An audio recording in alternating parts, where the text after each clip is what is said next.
I'm here to talk about the anti-gender campaigns. Usually, after the 1945, you know that Bulgaria became part of the Eastern Bloc in a way. So that was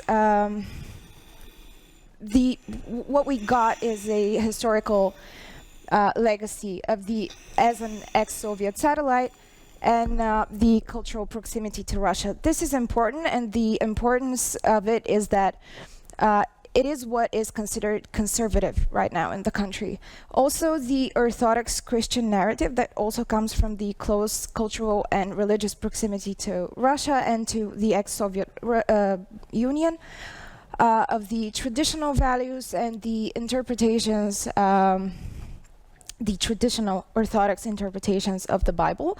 And also, in the recent years, as a conservative narrative, there have been some evangelical narratives in the country given by evangelical churches that Shaban actually talked about yesterday. So the liberal idea in the country comes from the West, and it comes after the break of the Soviet Union and the establishments of different NGOs in the country. In the beginning of the 90s, the first NGO was actually the Open Society Institute and the Soros Institute, as you know it, from other anti-liberal campaigns in Europe. And so the liberal future of Bulgaria began right then and there. And then Bulgaria was admitted to the NATO in 2004, the EU in 2007. And as in any country that is admitted to the European Union, soon the European skepticism followed. And yeah, there are people from Britain here to attest to that. And then the rotten West rhetoric began to emerge in the public sphere. So one of the results of that is the so-called March for the Family that started in 2018. The March for the Family is always organized on the day that the LGBTQ Pride is in the country. And it is established by a right-winged NGO. As a reaction to Sofia Pride. This is how they advertised it. So the rhetoric is usually concerned with the presence of children within the Pride. They're saying, how could there be children? This is so excessive as an event. There are some striptease dances and sexually explicit events, which is actually not true for the Bulgarian Pride. It's one of the most conservative prides, which I don't think it's great, but it is what it is. Then the development of March of the Family, it's been growing actually in the last few years, and more people are attending. What you're seeing here is actually a picture from the first March for the Family, where people were dressed in white gowns. Women were dressed in white gowns, and men were dressed as grooms, of course. To evoke the idea of the traditional family and how traditional family should be the norm in the country. The reaction of the LGBT community in Bulgaria towards the March for the Family, the NGOs that are dealing with the organization of the Pride are actually trying to make an effort and show the public that the Sofia Pride is actually a family event as well. And there is another interesting campaign that I'm going to show you later on that actually shows pictures from it. But what they're usually doing is trying to debate the relevance of Sofia Pride on TV and in different online formats. But there hasn't been much done for the March of the Family. It's been growing. It was attended by around 10,000 people last year, I think.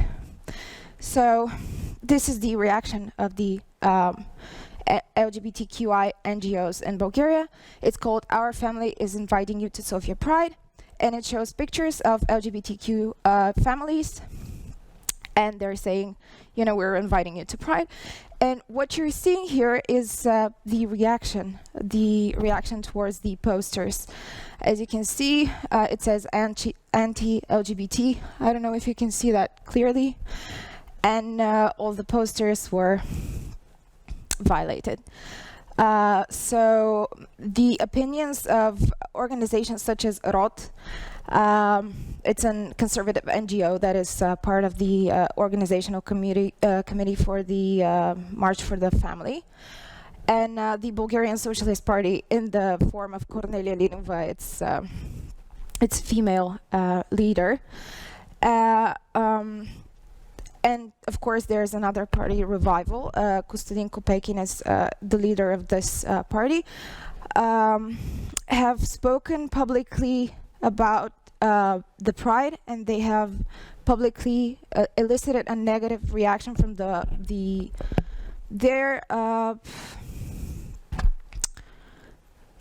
voters, let's say, and they have said, we should combat these kinds of billboards, these kinds of campaigns.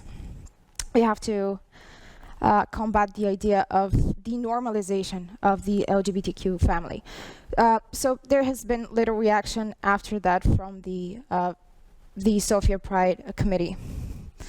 So another campaign is called Stop the LGBTQ Virus.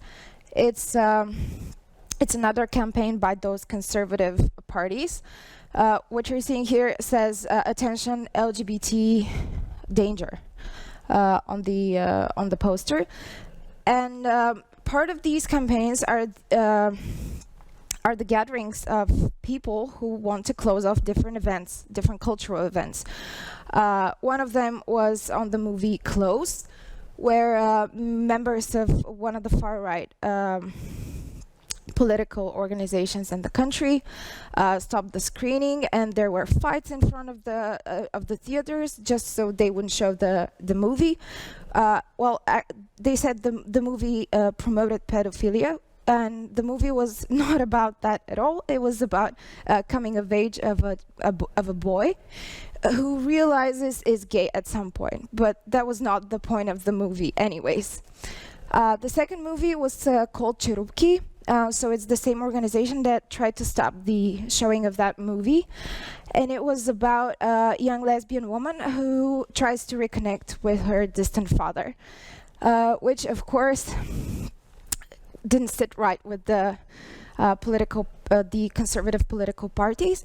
And then the third thing was the closing of a book, and a colleague of ours talked about sexual educational books in Bulgaria yesterday. This book is called Marvin and the Planet Forest, and the publication of the book was they tried to stop the publication of the book, and later on the events after the book was actually published, the events where the book was promoted, because it included same-sex relationships between two aunts in the book. So yeah, it's the so-called LGBT virus that those organizations are seeing. And then we had the attack on the Rainbow Hub. So the Rainbow Hub is a safe space for LGBTQ youth in Bulgaria, where they could go and discuss issues amongst each other and find some psychological help and other kind of consultations.